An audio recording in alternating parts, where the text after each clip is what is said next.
এবং আমরা দ্বিতীয়বারের মতো 15 জুলাই তো প্রথম আমরা ছাত্রলীগের হামলার মুখে ক্যাম্পাস থেকে বের হই। নিউ ইয়র্কের কনসুলেটে জুলাই আগস্ট গণ অভ্যুত্থান দিবসে 1 বছর পূর্তি উদযাপন।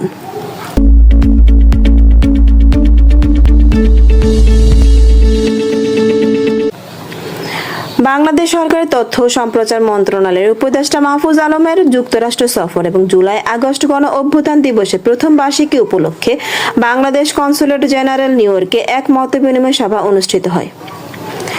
গত 24 আগস্ট 2025 রবিবার বিকাল 7:30টায় বাংলাদেশ কনসুলেট জেনারেল নিউ ইয়র্কের কার্যালয়ে দিবসটি উদযাপন করা হয়।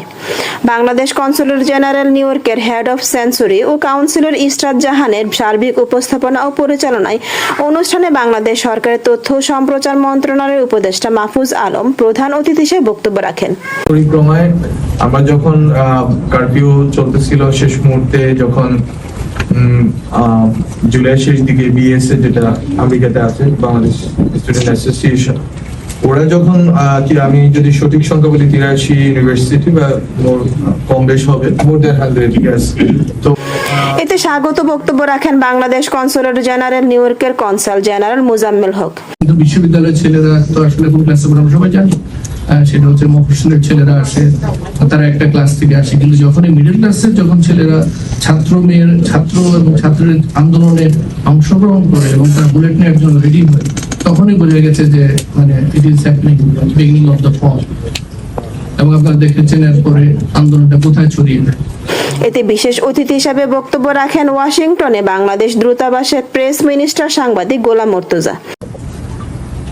আমার ক্ষুদ্র একজন মানুষ হিসেবে আমার শুধু প্রত্যাশা থাকবে, দেশটা আমাদের সবার, সেই সবার দেশে আপনারা নিজেদের মধ্যে দলমত থাকবে, কিন্তু মূল যে জায়গাটা সেই জায়গায় ইউনিটি রেখে আপনারা আপনাদের এই যে রেমিটেন্সগত যে ক্ষমতা, দেশের প্রতি ভালোবাসার যে ক্ষমতা, সেটার প্রতি ঠিক রেখে আপনারা নিজেদের কার্যক্রম অব্যাহত রাখবেন। সবসময় সরকারকে সহায়তা করা, আমি সরকারের অংশ। অনুষ্ঠানে বিভিন্ন রাজনৈতিক, সামাজিক, সাংস্কৃতিক, পেশাজীবী, কবি, সাংবাদিক, সাহিত্যিক, বিশিষ্ট ব্যক্তিবর্গ এবং কমিউনিটির বিভিন্ন নেতৃবৃন্দ উপস্থিত ছিলেন। অনুষ্ঠান শেষে সবাইকে নৈশভোজে আপ্যায়ন করা হয়। ASP news desk. এএসপি নিউজের সাথে থাকার জন্য ধন্যবাদ। সাবস্ক্রাইব করে সাথে থাকুন।